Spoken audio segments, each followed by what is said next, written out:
Best-selling author and host of the award-winning Queen of Hearts, Saundra Lezzenbaum is America's love coach.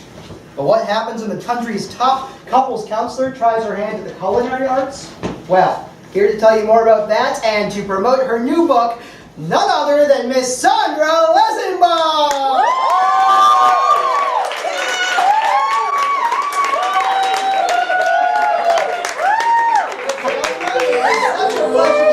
I'm sure you're all thrilled. Oh my gosh, so many beautiful people. Who's in love? Okay, we're going to work on that, aren't we? Saundra, I see you came to talk about your new cookbook, which That's is... right, Cooking for Max. Recipes for the perfect marriage. And I know that you devote all of your cookbooks and all of your other works to your beloved husband, Max. That's right. That's right. My marriage to Max has been my inspiration since my very first book, Married to Menopause. Keeping things hot through the hot flashes. And you know, he may not have, read any of my books or even encouraged me to write them per se. He's very busy building parking lots around the world. But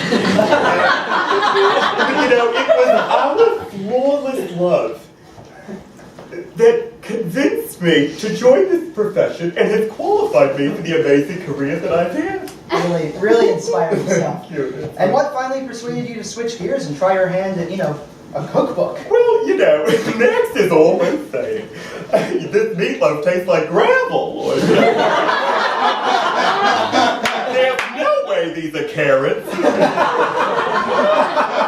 Or, I'm not coming home for dinner tonight, don't ask why. He's so mysterious, I love it. So, I've never really considered myself to be a chef, to use the French. But I sort of realized, it sort of dawned on me, that cooking is very much like building the perfect relationship. You have to get all the ingredients together, and you have to mix them together in just the right way for your delicious result. And, if you don't keep a watchful eye, you can end up burning down your apartment building in a terrible fire that kills 6 people. Well, and I think we're lucky enough today that you want to share one of your recipes, is that right? Oh, if you don't like. Woo! Let's take a look, huh? Oh. Gotta get to my page here. I should have been prepared with this. Which one do we want? Which one? This one. Okay. Recipe for the Forgive Me, I Beg You quiche. For the filling, 2 cups of ego ground into a creamy paste. Half a cup of fresh regret. Finely chopped, don't use dried. 8 fluid ounces of you were right all along. 2 tablespoons of that look in your eye that says, you're not the woman I married. 4 whole cloves of that thing you love that I love that you love. And even though I don't love it, you know that I love you and love you loving what you love. For the crust, half a pound of buttering you up with your favorite menthol cigarette. Softened. 3 cups of flowery language with the passive aggression removed. And a 1/4 teaspoon of salt. Mix and serve immediately. Anecdote. When it comes to baking fresh forgiveness, the first step is to cut out all the logic. Add in a big dollop of I don't actually know anything. And spice things up with fellatio to distract from the disagreement. One time, Max didn't come home for 2 weeks.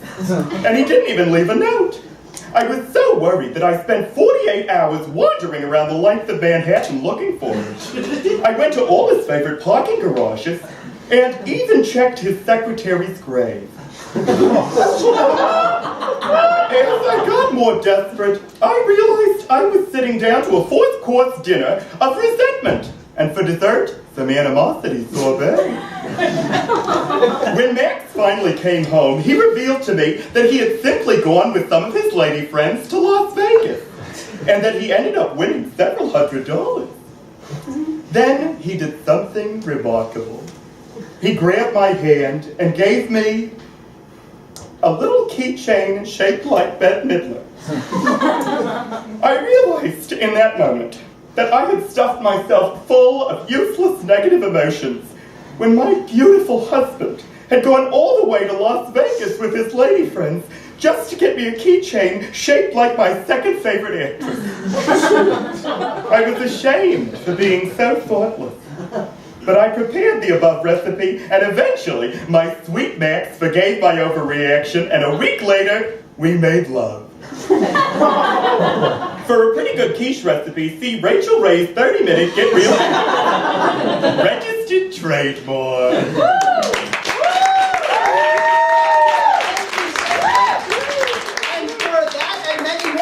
Wisdom, I encourage you to buy her book. Cooking for man. But in the meantime, I believe Saundra would like to field some questions for the audience, if you'd be so generous. Please, I'd be very happy to offer some advice. I know this was all cooking. Yes, my love. How did you meet Max? Oh my God, do you really want to hear the story? It's an incredible story, actually. It changed my life forever. You know, so I was working at a beauty supply company called Noodleman's. Noodleman's Beauty Supply, it's cosmetics. And I ended up, Mr. Noodleman loved knishes, okay? And I ended up becoming the knish girl.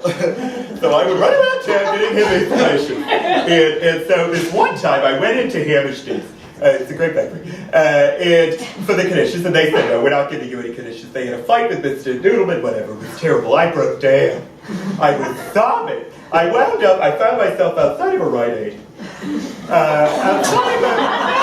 It was definitely a Rite Aid. I was sobbing. I was sitting in front of there. My feet were heavy, and I was bawling. All of a sudden, I feel something graze over my heel. It was a platform heel. I feel something graze over my heel and slam into the concrete.